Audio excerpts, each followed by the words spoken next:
Qu'est-ce que vous pouvez trouver? C'est aussi, avant d'avancer, et il a créé, subhanallah, il faut être conscient que c'est lui qui a voulu consciemment de créer ça pour toi et toi pour lui. Pas juste comme des fois on me dit c'est le maktoub, qu'est-ce que je vais faire, c'est comme ça, je dois accepter, voilà, c'est nanana, comme moche, tu vois. Oui. Mais non, c'est Allah, il a voulu, il t'a donné ça comme cadeau, voilà, il l'a créé pour toi, il l'a fait. Maintenant, un cadeau. C'est un cadeau de Dieu. Un cadeau manuel, fait manuellement. Il l'a pas acheté, il l'a donné comme ça, comme les autres. Sinon, fait pour toi, exprès.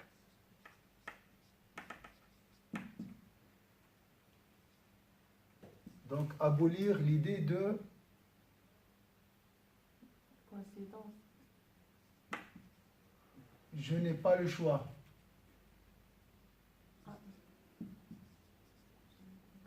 Le choix.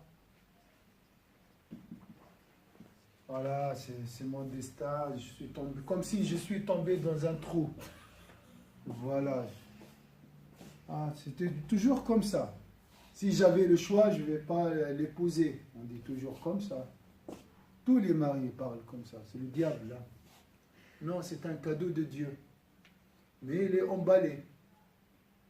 Donc il faut chercher cette beauté, d'accord? Ok. Donc, ça c'est très important. Il faut changer cette vision sombre sur le mariage. Il y a des gens qui maintenant ne parlent pas ni de conjugaison. Il n'y a pas de mariage, tout court. Voilà. Comme ça, je suis libre. Parce que voilà, il ne voit que le mal. Il ne voit pas le côté beauté. Alors, dans le mariage... Mais réveillez-vous, vous êtes endormis là. Qu'est-ce qu'il y a dans le mariage? La tranquillité, vas-y, Masha'Allah. Donc, cherchez la tranquillité. Qu'est-ce qu'il y a aussi? L'affection. Vas-y. C'est comme ça dans ta tête. Même si c'est pas vrai, tu dois le chercher. Ça, c'est l'idéal. D'accord? Affection, qu'est-ce qu'on a encore? La bonté. La bonté.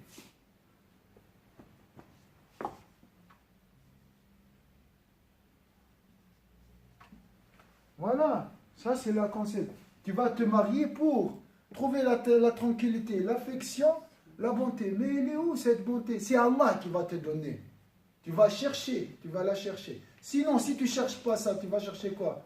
Tu vas chercher la villa, la voiture, les vacances, et tout ça c'est éphémère, comme on a dit. D'accord? Qu'est-ce qu'on veut aussi de ce mariage? Je veux voir Dieu. Voir, en fait, la bonté de Dieu. Qu'est-ce qu'on peut dire aussi? Pourquoi je vais me marier? Et qu'est-ce qu'il y a derrière? Pour avoir la stabilité. Si on est stable, Oui. on a le temps et la force de chercher un... Stabilité. Oui. Qu'est-ce qu'on peut dire aussi? L'amour. Derrière l'amour de mon conjoint, il y a l'amour de Dieu. L'amour. Parce que ça, c'est une vertu. C'est le prière, le bonheur. Qui est la miséricorde. La miséricorde, oui. Dans le bonheur. Oui. Qu'est-ce qu'on peut trouver ici aussi? Normalement, si on parle des conjoints, c'est plus facile de dire dans ton conjoint tu vas trouver l'amour.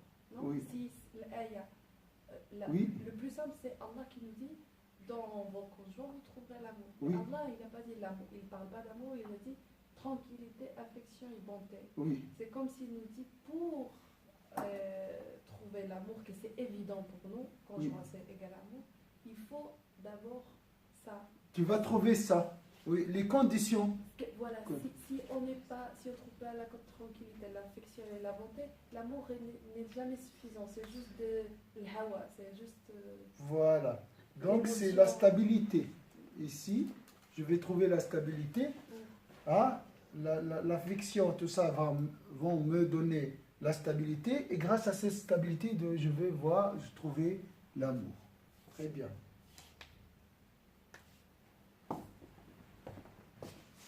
Un résultat. Qu'est-ce qu'on peut trouver aussi? Comment cette bonté?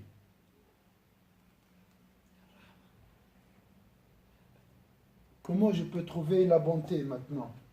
Maintenant, je vais travailler ces bontés. Ça ne vient pas toute seule, la bonté. Elle est là, mais il faut la réveiller. Comment je vais faire? On est dans notre conjoint. Entraide. Sacrifice.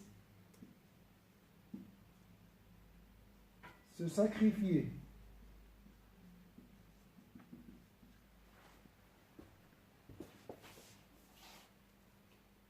Service, servir.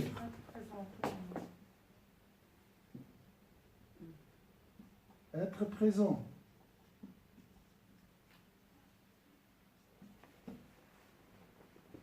Bon, ça c'est dans le cheminement. La question c'est comment voir Dieu dans à travers ce signe d'Allah Azza wa Jalla. C'est ça la question. C'est difficile, hein? C'est pour ça que j'ai dit la question est très... C'est un casse-tête. Tout ça c'est un bienfait. Donc on voit Allah à travers ce bienfait, lorsqu'on est tranquille. Voilà, dire Alhamdulillah, donc c'est un bienfait de Dieu. On se rapproche, hein? On veut se rapprocher de la réalité. Donc j'ai quelque chose, mais ce qui est derrière est très beau. J'essaie maintenant de bouger la chose pour voir ce qu'il y a derrière, d'accord? Il y a un océan de beauté derrière. Mais c'est très difficile. C'est pas facile de découvrir ça, hein? De bouger mon conjoint pour voir Dieu derrière. C'est presque un miracle, hein? Donc, c'est un bienfait de Dieu. Alors, qu'est-ce que je vais faire? Je dis Alhamdulillah pour mon conjoint. Remercier Dieu. Alhamdulillah. Se contenter. Alhamdulillah. Parce qu'il n'y a personne qui se contente de son conjoint. Oh, il s'est marié à un homme. Toujours on regarde les autres. Hein? On regarde ce qui est meilleur. On ne regarde pas ceux qui sont plus bas que nous. Hein? Donc se contenter, dire Alhamdulillah. Qu'est-ce qu'on peut dire aussi? Et aussi, si tu vois dans ton conjoint toi-même, tu vas réagir automatiquement comme Allah nous dit. Par exemple, si je vois que je veux faire avec lui ce que j'aimerais qu'il lui fasse avec moi. Oui. Et si lui il fait la même chose, voilà. Tu vois ce Et souhaiter pour son conjoint ce que j'aimerais pour moi. Voilà. Donc ça c'est dans le cheminement. Je dois souhaiter, ça aide ici, hein? Oui. Souhaiter pour les autres ce que tu souhaites pour toi-même. Souhaiter pour l'autre ce que pour l'autre, ce qu'on souhaite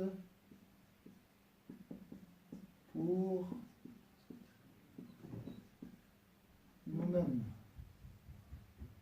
Et ça, c'est ici pour trouver la bonté. Mais Vous aussi voyez? la tranquillité, l'affection. Des fois, on dit lui, il me donne toujours des problèmes. Bah, moi aussi, je veux dire tout ce que j'ai. Oui. Tu vois, tu ne dis pas, bah non, j'aimerais trouver en lui la tranquillité, donc je veux la donner moi d'abord. Voilà. Souhaiter pour l'autre, par exemple, ici, ce que je souhaite, par exemple, la tranquillité. Si je veux la tranquillité, je dois la donner tout d'abord. C'est logique. L'affection aussi. L'affection, toutes ces bonnes, je dois donner, être généreux. La réalité du mariage, comment c'est un signe de Dieu, et en plus c'est pour les gens qui méditent, hein, c'est marqué à la fin. Il y a un signe ici pour les gens qui méditent. Donc si tu médites, tu vas trouver la beauté de Dieu à travers cette relation conjugale. J'ai dit, le sujet est très gênant, dans le sens c'est un casse-tête. C'est très difficile. Dans la nature, c'est facile de voir la beauté de... Mais dans ton conjoint, parce qu'il y a beaucoup de voiles qui nous empêchent. Hein? Il y a les défauts. Alors, donc le conjoint, vu qu'il vient de nous, donc c'est on peut dire, un miroir de nous-mêmes.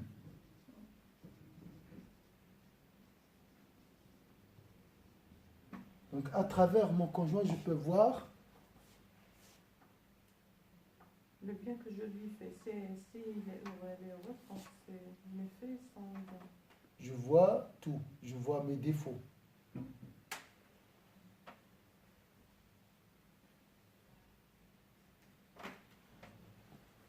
Mes défauts, si je critique mon conjoint, en réalité, je me critique. Je vois mon défaut en lui. C'est pour ça que je me révolte contre lui. J'ai le même défaut. Si tu vois un défaut dans les autres, tu as le même défaut en toi. L'autre reflète tes défauts. D'accord? Et si tu es beau, tu vas voir que la beauté dans les autres. C'est toujours comme ça. C'est pour ça qu'il nous aide à se corriger. C'est très difficile à accepter ça. Si tu fais une remarque à quelqu'un, sache que tu as le même défaut en toi.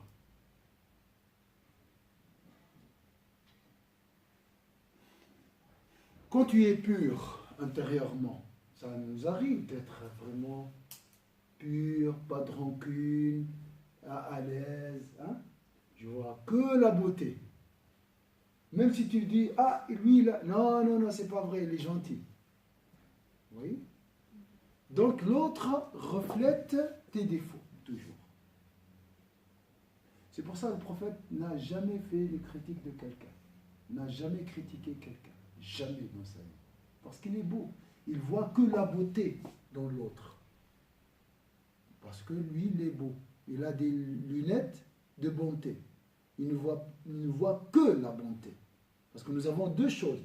Nous avons un côté sombre et on a un côté lumineux. Celui qui a des lunettes sombres, il va voir que ce qui est sombre. Et celui qui a la lumière dans le cœur, il voit que la lumière. Est-ce que c'est clair ici? Et c'est le reflet. L'autre, il reflète tes défauts. Voilà. Il vient de nous, comme il a dit. Il a créé de vous. Hein? Pour vous. Vous voyez? L'effet miroir. De vous, pour vous. Comme ça, tu peux voir tes défauts. Et c'est pour ça que je dis le meilleur guide spirituel, c'est ton conjoint. Parce qu'il va te montrer tes défauts. Alors ici, vu que c'est le meilleur guide.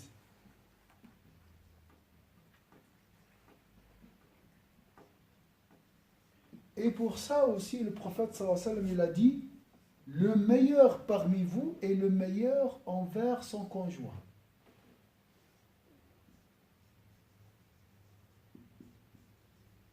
Si tu veux connaître le degré de ta foi, regarde ta relation avec ton conjoint. Vous êtes déprimé là.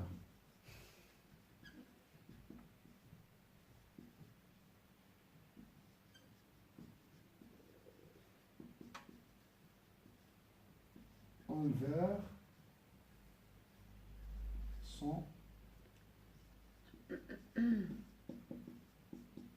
conjoint. Voilà, ça c'est la jauge. On dit la jauge? Oui. La jauge de la foi. voyez la jauge? C'est pour tester la profondeur de ma foi. Je regarde ma relation avec mon conjoint. Parce que c'est ma relation avec moi-même. Alors, si je suis calme chez moi, je ne crie pas, je suis gentil avec mon conjoint, avec mes enfants, ma foi est très haute. Parce que la foi, c'est quoi? La foi, c'est quoi? D'accord, la prière, tout ça. La paix. La paix de l'âme. qui se manifeste en un bon comportement.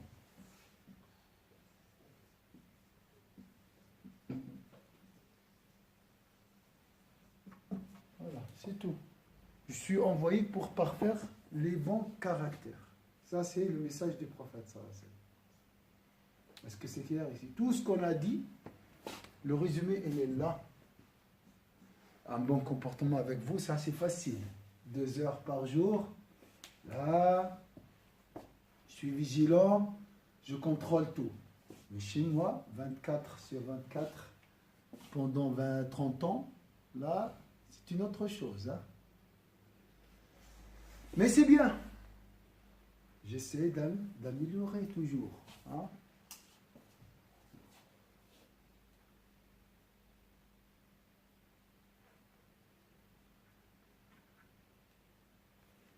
Qu'est-ce qu'on peut dire aussi?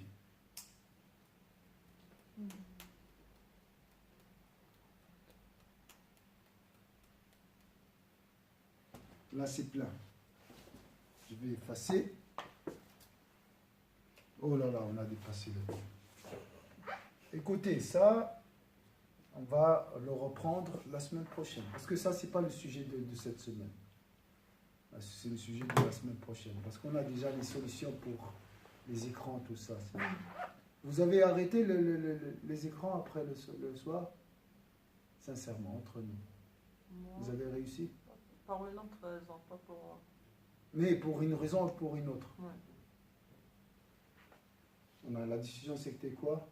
D'arrêter le soir, de regarder les réseaux et tous les écrans. Demain, Inch'Allah, on va parler de ça. Bon, on va parler des solutions.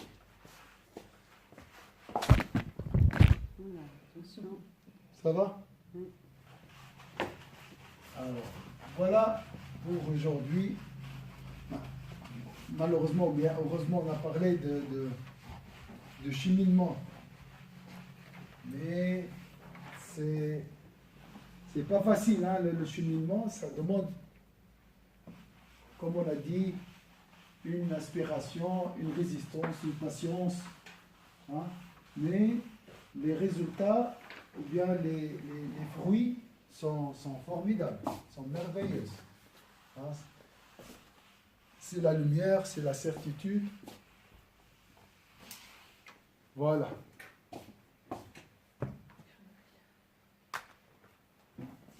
Vous avez une remarque, quelque chose? Non. Vous avez envie de vous marier? Ça donne envie ou bien ça? Oui. Un peu. Alhamdulillah. Et pour les mariés, ça vous donne envie de changer un peu votre vision concernant la vie conjugale? Un peu. D'accord, alhamdulillah. On a bougé les choses.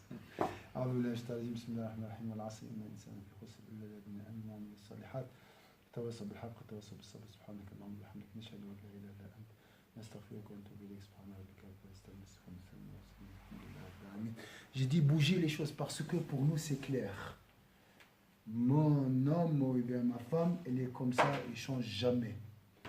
Il a ses défauts, je vais continuer comme ça, comme si c'est, voilà, je suis prisonnière ou bien prisonnier et je suis condamné aux travaux forcés toute ma vie. Voilà, je continue, je patiente, c'est mon destin, maktoub. Voilà, c'est fini, c'est comme ça. J'ai pas le choix, de toute façon, j'ai des enfants. Ça, c'est oubliez ça. Cherchez vraiment la beauté dans votre conjoint et vous allez le trouver. En fait, vous allez voir la beauté de Dieu à travers ton conjoint. C'est un reflet, c'est juste un miroir transparent qui reflète cette beauté. En fait, c'est faux quand on dit c'est impossible de changer. Ah, c'est faux. Ça, c'est faux. Ça, c'est le diable qui dit ça. La seule chose qu'on ne peut pas changer, c'est Dieu. Dieu ne change pas. Mais tout est possible. Hein, grâce à Dieu, bien sûr, et grâce à notre effort. Barakallahu fikum.